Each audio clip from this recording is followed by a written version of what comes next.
اللہ کی عبادت اور بندگی کا جو سب سے اعلیٰ طریقہ ہے، اللہ کی عبادت اور بندگی کی جو سب سے اعلیٰ صورت ہے، اللہ کی عبادت اور بندگی کی جو اعلیٰ شکل ہے، وہ 5 وقت کی نماز ہے۔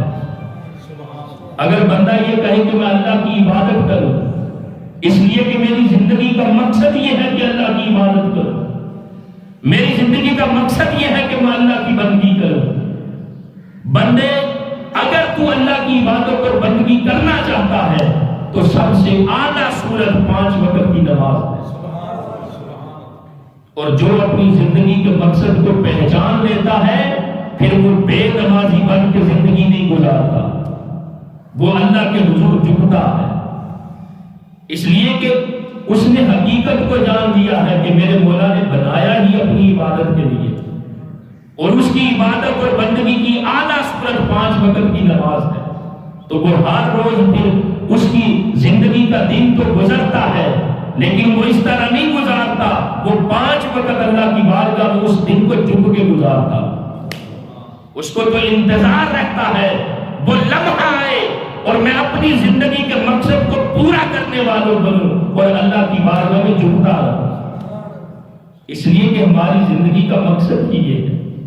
اور جو اللہ کی بارگاہ میں جھکتا نہیں اور غفلت میں زندگی گزار رہا ہے، اس نے اپنی زندگی کے مقصد کو پھر پہچانا نہیں، اور اسی طرح زندگی گزار کے چلا گیا تو پھر وہ بد نصیب ہے۔ اور اپنی زندگی کے مقصد کو پہچان کر اپنی زندگی کی ترجیحات کو، معاملات کو بدل کر اللہ کی بارگاہ میں 5 وقت جھکنے والا بن گیا ہے تو اس نے اپنی زندگی کے مقصد کو پہچان لیا اور وہ بندہ خوش نصیب ہے۔ اے انسان، ہر چیز تیرے لیے اور تم فقط مولا کے لیے۔ اور پھر آخری بات، جو عبادت ہے نا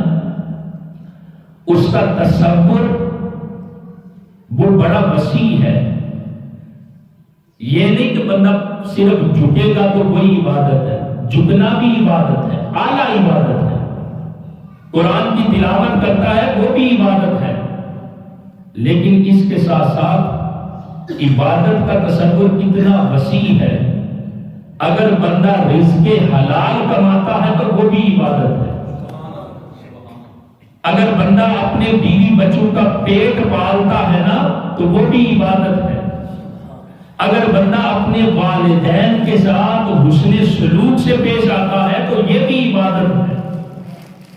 اگر بندہ اپنے رشتہ داروں کے ساتھ، بہن بھائیوں کے ساتھ حسن سلوک سے پیش آتا ہے تو یہ بھی عبادت ہے۔ نماز تو 5 وقت ادا کرتے ہیں نا، وہ لمحات بھی عبادت کے ہیں، لیکن اگر ہم یہ چاہتے ہیں کہ ہماری زندگی کا مقصد اللہ کی عبادت اور بندگی ہے اور ہمارا ہر دن اور رات اللہ کی عبادت اور بندگی میں گزرے تو پھر ہم یہ جو زندگی ہے نا اس کو اپنی مرضی سے نہ گزاریں، اس زندگی کو مولا کی مرضی سے گزاریں۔ جب اس مولا کی مرضی سے گزاریں گے نا تو پھر ہمارے شب و روز، ماہ و سال، ایک ایک لمحہ اللہ کی عبادت بن جائے گی اور ہم اپنی زندگی کے مقصد کو بھی پورا کرنے والے بن جائیں۔ تو دوستان محترم، جتنی جلدی ہو سکتا ہے ہم خود کو غفلت سے بیدار کر دیں۔ یہ جو غفلت والی زندگی ہے نا اس سے ہم خود کو باہر نکال دیں، اور قرآن تو کہتا ہے کہ اقترب للناس حسابهم وهم فی غفلۃ معرضون، لوگوں کا جو حساب ہے وہ قریب آ گیا ہے اور وہ غفلت میں منہ پھیرے ہوئے۔ ایک ایک چیز کو رب کے قرآن نے ہمارے لیے بیان کر دیا، تو جتنی جلدی ہو سکتا ہے ہم خود کو غفلت سے بیدار کر لیں، ورنہ ایک نہ ایک دن ہم نے بھی اس دنیا کو چھوڑنا، اس دنیا کے اندر جو کچھ بھی ہے ہم نے اس کو چھوڑنا، اور نہ چاہتے ہوئے بھی کوئی بوڑھا جوان ہے، بندے کا دل نہیں چاہتا مروں، نہ چاہتے ہوئے بھی اس دنیا کی زندگی کو چھوڑنا پڑے گا، نہ چاہتے ہوئے بھی موت کی گاڑی میں سوار ہو کر آخرت کی طرف ہمیں جانا ہوگا۔ تو جانے سے پہلے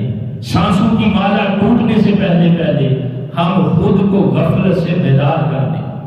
اور اپنی زندگی کے مقصد کو پہچان لیں، اور 5 وقت ترجیحی طور پر ہم اللہ کی بارگاہ میں جھکنے والے بن جائیں۔